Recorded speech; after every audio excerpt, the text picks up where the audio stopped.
Good morning, cubies and newbies. Let's see here. Who do we have? Did I follow you? I want to make sure I'm following everybody. Follow. Okay. Good morning. How are you guys doing? It's Friday. The weekend is almost here.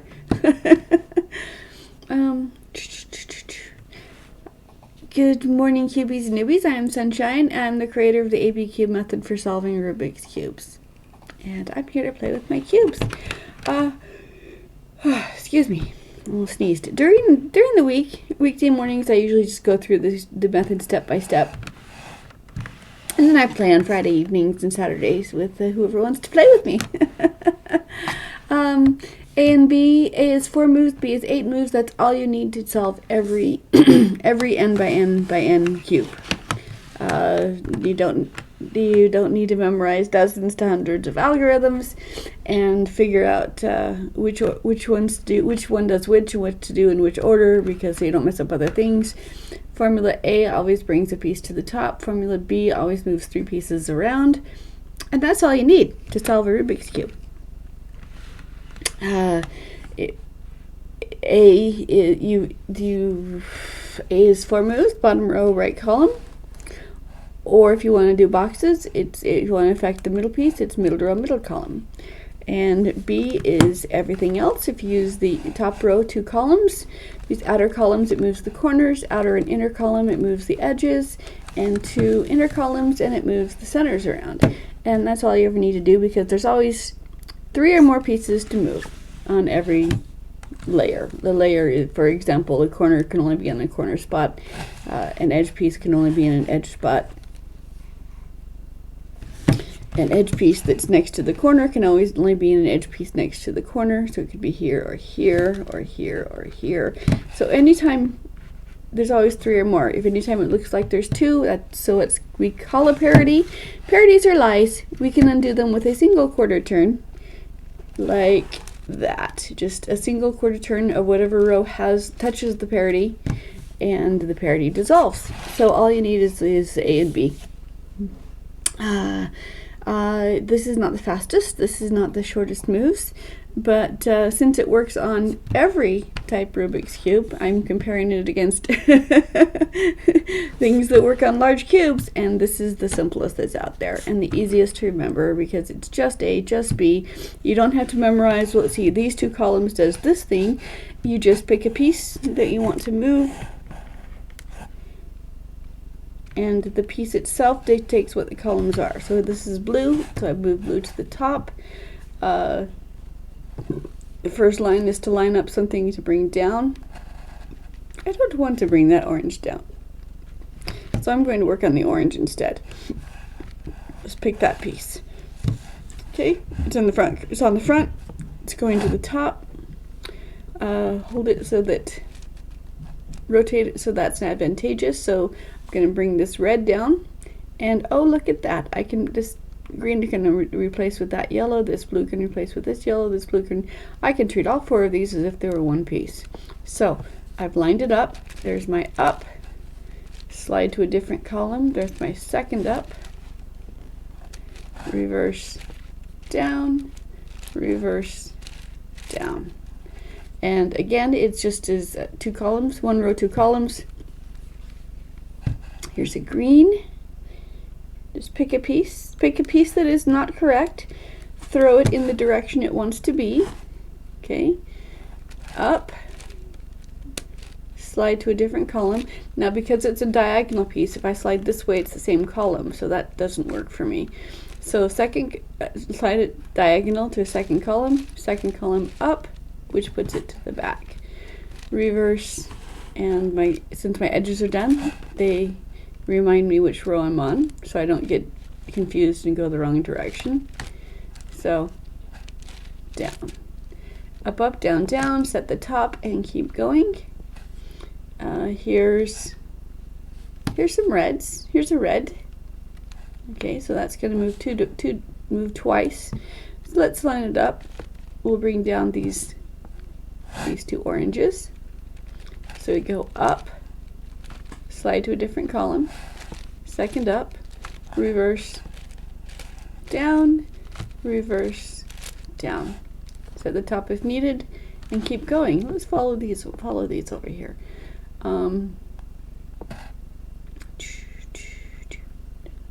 All right, so if this red will land here where the yellow is, this red will land where the orange is. This orange also wants to come down, and this one wants to come down, and this one wants to come down. So we can use this whole row as one column, as one piece. So it's that way, this way, second up, reverse, down, reverse, down. Going as big as you can is helpful.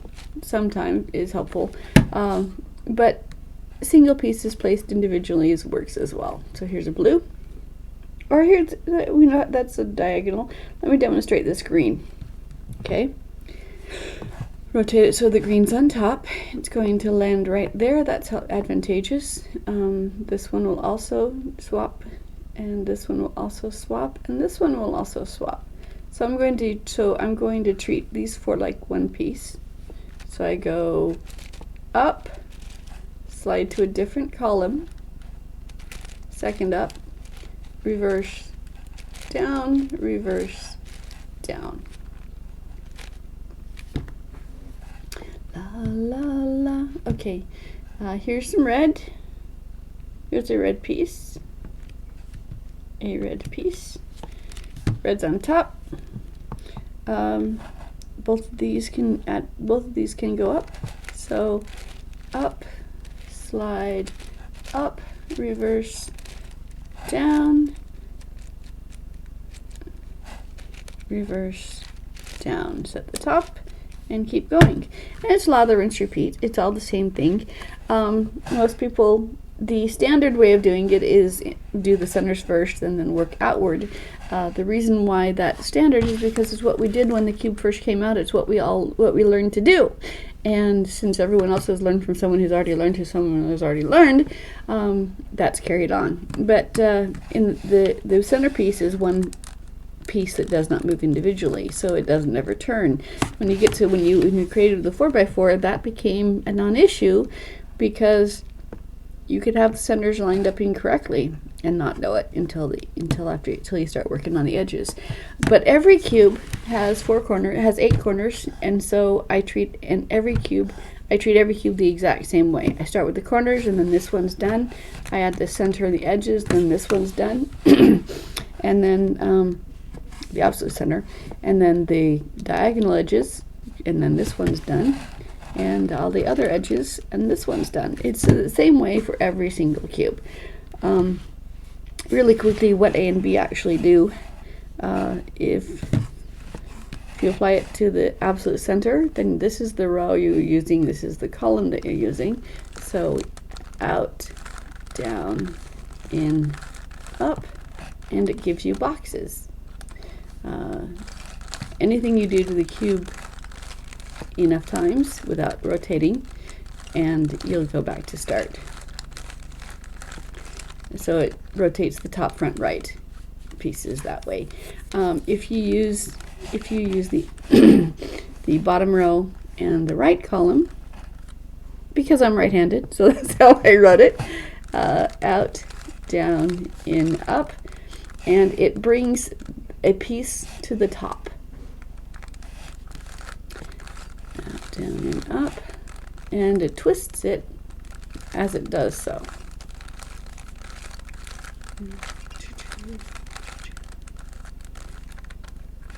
And as long as you haven't twisted the cube while you're doing that, everything else stays the same. So you can do that to bring colors to the top or to twist the top corners.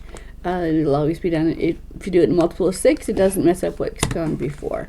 And then formula B is the top row in 2 columns.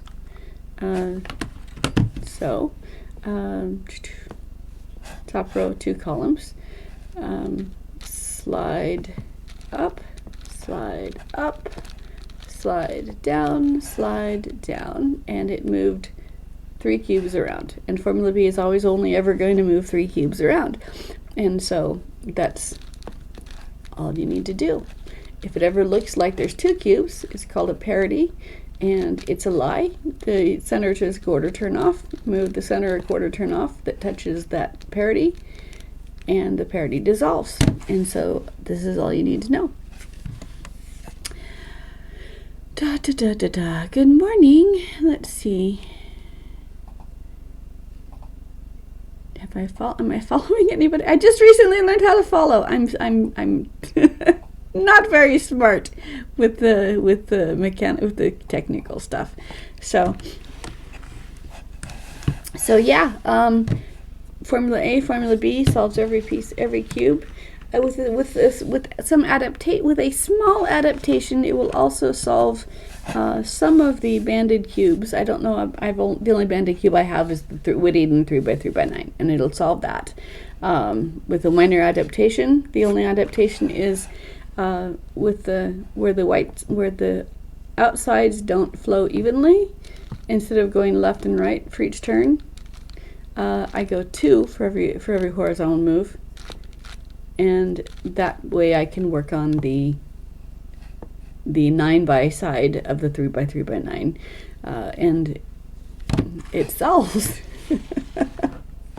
So it's lather, rinse, repeat. I'm told it's boring, and that's okay because that's its selling point. This is geared for large cubes, beginner for newbies, and large cubes.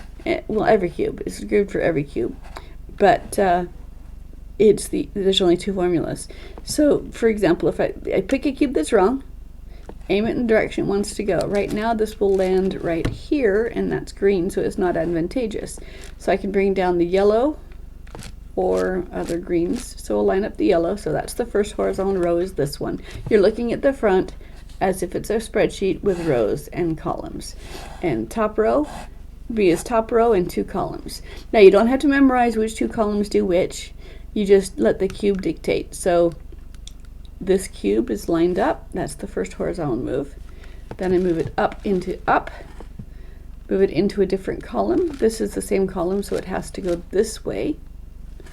Second up, reverse, and my edge is already done, so to keep me honest with which columns I'm on, if I forget, and down, and that's that.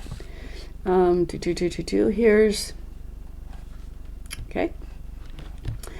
Just you pick a piece that's wrong. Here's a green. Aim it where it wants to be. So this will land where that blue is, where that green is, where that yellow is, or where that green is. So I'm going to bring the blue down. There is a mild order of operations. You want to move the correct pieces into the way in. The pieces you want to affect are first the correct pieces, and second the opposites, moving the opposites away from where they are. And so up, slide to a different column. It could go either direction. It's as long as it's a different column. Second up, and then you reverse down, reverse down. What happened? What did I do? Oh no, went the wrong way. If you make a mistake, that's okay. Mistakes are scrambling is actually the hardest thing to do on a cube, because when you're starting off, you get a couple pieces that match. You're like, oh, I don't want to do anything to mess these up. Well, so when you make a mistake and it scrambles the cube, that just gives you more opportunities to begin again. And so when you are more advanced with the cube, scrambling is still the hardest thing, because you're like, oh, I still see patterns. This isn't scrambled enough, and so which is why we used to in the 80s we just swap cubes. Here, scramble mine, I'll scramble yours, so that you can not see the so when you make a mistake, it's just a free scramble opportunity to practice more, and that's okay. So, but there are only really 3 ways to make a mistake with the AB method. One is that you get distracted by which color you're working on. For example, I think I'm working on this piece, and then I get distracted by another piece halfway through.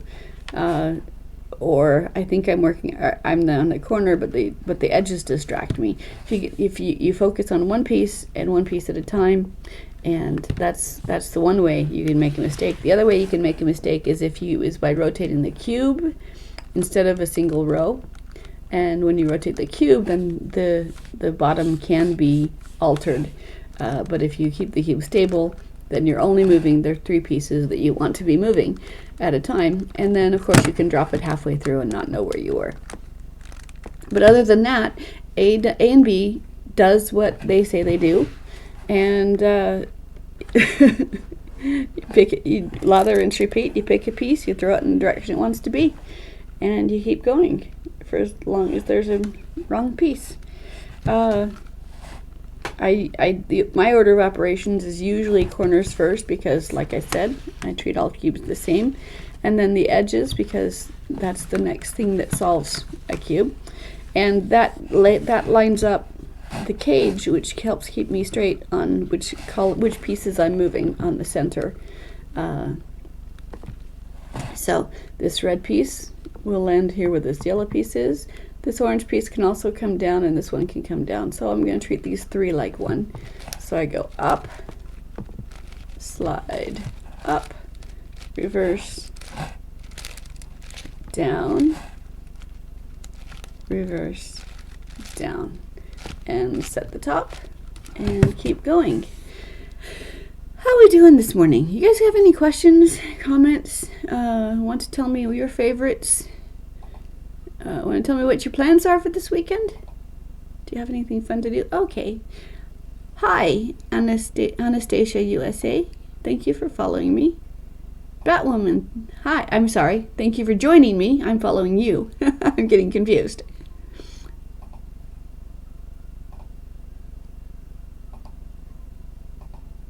Okay. I'm following y'all.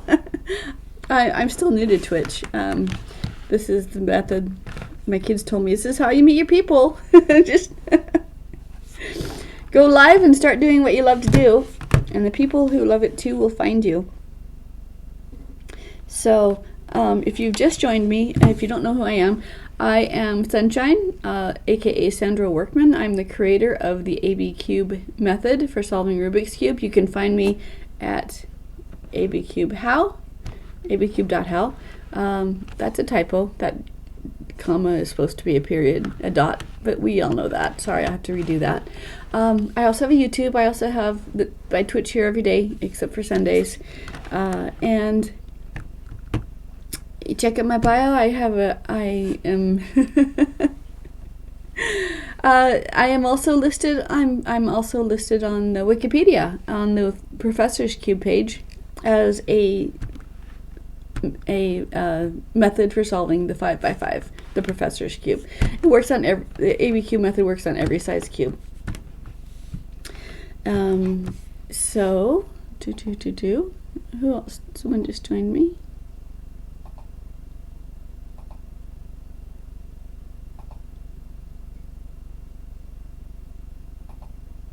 Travis not. All right, so that's it. It works. ABCube also solves minxes like these and larger. The caveat is that there's an order of operations when you get to these, because when you use the center column, when you use the center column, it has some unintended consequences. So B does more than just move 3 things around if one of your rows is the center column. So when that happens, if you use the order of operations is you do the tips of the stars first and then the arms of the stars, and because those have undesired consequences, and then once you've done those, everything else you do, Formula B just moves 3 pieces and 3 pieces only, and so nothing else gets undone. So we do the star first so that we don't have to redo the edges, the corners. So I haven't tried A and B on everything, but there are cubes that stump me. Square one, totally beyond me. Totally beyond me. Gave that to one of my students, and away they went, having fun.